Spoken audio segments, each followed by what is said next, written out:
ओम गंग गणपते नमः।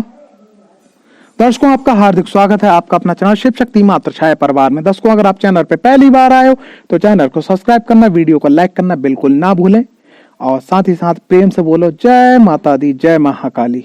माता महाकाली, बाबा भोलेनाथ का सदा आशीर्वाद आप सभी लोगों पे बरसता रहे, आप प्रेम बरसता रहे। माँ भगवती के आशीर्वाद प्रेम से सभी काम आपके समय पे बनते रहे।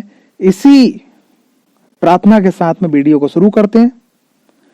आज की वीडियो है भाई, पूजा पाठ साधना मंत्र जाप दान आप करते हैं, हर कोई करता है, लेकिन कहीं ये काम आपके गलत ढंग से तो नहीं हो रहे। कहीं आपका जो भाग्य का स्वामी है, धन का स्वामी है, लगन का स्वामी है, पंचम का स्वामी है, कर्म क्षेत्र का स्वामी है, सुख का स्वामी है, उससे जुड़ी हुई वस्तु कहीं आप दान तो नहीं कर रहे। अगर आप ऐसा कर रहे हैं तो यकीन मानिएगा कि आप फिर कह रहे हैं वेलकम प्रॉब्लम, वेलकम प्रॉब्लम। मतलब कहने का तात्पर्य है कि समस्या आजा आजा आजा, समस्या आजा आजा आजा। और उसके बाद में फिर आप ये कहते घूम रहे हैं कि साहब मैं तो बहुत दान करता हूँ, मैं तो बहुत पूजा पाठ करता हूँ, मैं तो ये देखो ये किताब पढ़ता हूँ, ये चालीसा करता हूँ, ये करता हूँ, वो करता हूँ। और फिर कुछ दिनों के बाद कहते हैं कुछ नहीं, इस पर कुछ नहीं होता, सब बकवास की बातें हैं, है ना। कहीं ऐसा तो नहीं हो रहा।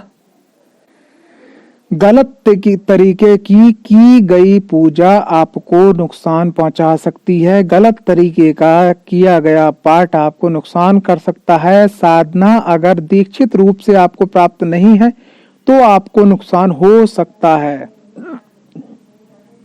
मंत्र का उच्चारण अगर गलत हो रहा है तो गलत मंत्र की वेव्स आपके बॉडी के पार्ट सिस्टम को, आपके घर की पॉजिटिव एनर्जी को, सकारात्मक ऊर्जा को गलत दिशा दे सकती है। गलत दान से मान लिया आपके भाग्य का स्वामी शुक्र है, वो आपने क्या करा, किसी फ्रेंड की शादी में गए, किसी के बर्थडे में देखा, आपने क्या करा, उठा के उसको इत्र दान कर दिया, परफ्यूम दान कर दिया।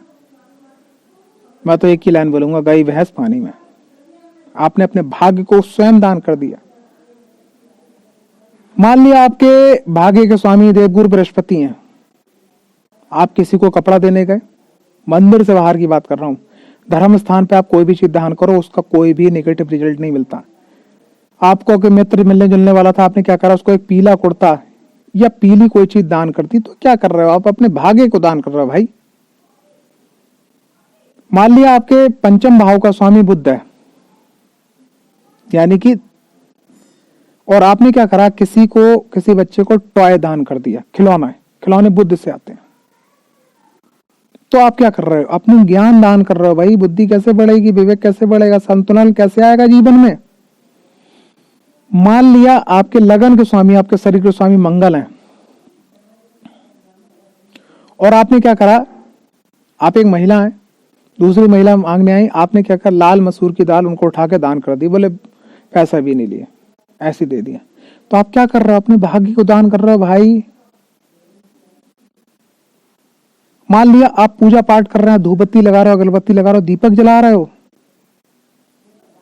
लेकिन आपने दीपक जलाया, जब जलाते समय नीचे पैरों के नीचे कोई आसन नहीं है, खाली दीपक जला दिया, पूछा तो किसका नहीं।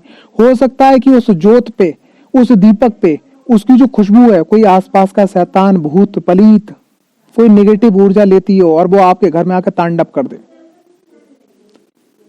क्योंकि अगर घर के अंदर विधि विधान से पूजा नहीं होती है, ज्यादा और कम की बात नहीं है, दीक्षित रूप से पूजा नहीं होती है, या किसी धाम की एनर्जी आपके घर से नहीं जुड़ी हुई है, तो यकीन मानिएगा कि आपके घर में कोई भूत पलीत आके आराम से खाना पीना खाएगा। जो आप लड्डू का भोग लगाओगे, घी का दीपक जलाओगे, जल चढ़ाओगे, वो ग्रहण करेगा, वो खुद तगड़ा होगा और तुम लोगों को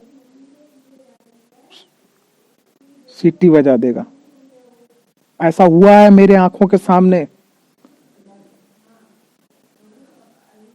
जब मैं एक घर का वास्तु करने गया, वास्तु सही, कुंडली सही, मैं खुद चक्कर में पड़ गया भाई, प्रॉब्लम क्या है घर के अंदर। और वो हमारे बहुत परम मिलने जुलने वाले थे, लखनऊ की बात है। मैं रुका उनके घर में, शाम को उन्होंने पूजा पाठ करी, माँ भगवती का मैं मंत्र जाप कर रहा था तो मुझे कुछ बड़ा अजीब सा महसूस हुआ। मैंने माँ से मन ही मन प्रार्थना करी, कुछ तरीके जो दिए गए हैं गुरु के माध्यम से, तो स्वयं संकेत मिले कि भाई यहाँ इस घर में तो भूत पूजा जा रहा है प्रेत पूजा जा रहा है। अब एक बात बताओ, लक्ष्मी मैया पूजी जाएंगी तो लक्ष्मी आएगी ना, भगवती पूजी जाएगी तो भगवती के संग में महालक्ष्मी, महाकाली, महासरस्वती आएंगी ना। कैसे भाई, महाकाली को पूजोगे तो माँ सरस्वती, माँ लक्ष्मी दोनों की कृपा मिलेगी ना। लेकिन अगर आप प्रेत को पूजोगे तो क्या है, प्रेत को पूजोगे तो भूत भी आएगा, नेगेटिव ऊर्जा भी आएगी, गंदी शक्तियां भी आएंगी, तो परेशान हो गए ना। तो फिर क्या करा, उनके घर को शुद्धि करवाई गई, उनके घर में एक देव को नियुक्त करवाया गया, एक धाम से उनके जोड़ा गया कि भाई आपको इस तरीके से पूजा करना है। उनका घर बिल्कुल सही हो गया।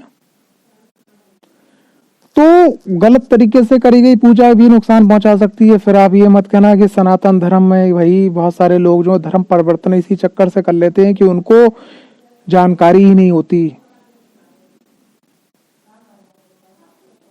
तो इसलिए मेरे भाइयों, मेरे बंधुओं, मेरी माताओं, मेरी बहनों, अगर आप तक ये वीडियो पहुंची है तो ये जरूर चेक करिएगा कि आप पूजा जो कर रहे हैं वो सही ढंग से, जो आप पाठ कर रहे हैं कहीं गलत तो नहीं, साधना मंत्र जाप दान कहीं कर रहे हैं कहीं गलत तो नहीं है। क्यों? क्योंकि बहुत सारे लोग पूजा पाठ करते हैं, आसन बांधना, आसन पे बैठना नहीं आता। जब आसन पे नहीं बैठना जाता तो आपका पूजा जब तप का फल पृथ्वी माता और इंद्रदेव को चला जाता है। फिर आपके पास कुछ नहीं बचा। फिर आप 2 साल बाद, 10 साल बाद, 5 साल बाद क्या कहते हो, कुछ नहीं होता ईश्वर उस पर। हर चीज की एक विधि होती है भैया। अगर 50 लोगों का खाना बनाना है और भगोना आपका 2 लीटर का है तो क्या खाना बन जाएगा? उसके लिए उतनी पात्रता चाहिए होगी। तो कम करो, ज्यादा करो या मत करो, लेकिन मेरा मानना है कि अगर आप कर रहे हो तो विधि विधान से करो, जानकारी लेके करो, अन्यथा करो मत। क्योंकि मुसीबत के लिए मुसीबत तू आजा आजा आजा ऐसा नहीं करना है। जय माता दी। आशा करता हूं वीडियो आपको पसंद आई होगी। अगर वीडियो पसंद आई तो